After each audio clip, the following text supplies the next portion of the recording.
harvest natin ngayon ito sa ating munting garden,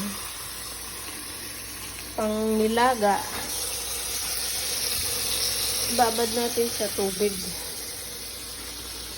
para matanggal yung mga alikabok.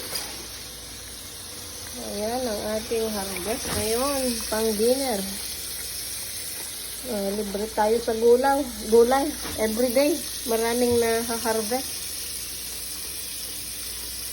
Hindi pa nagsimula ang summer pero marami na akong ha-harvest. Ayan. Ang mahilig sa garden, maraming naaani.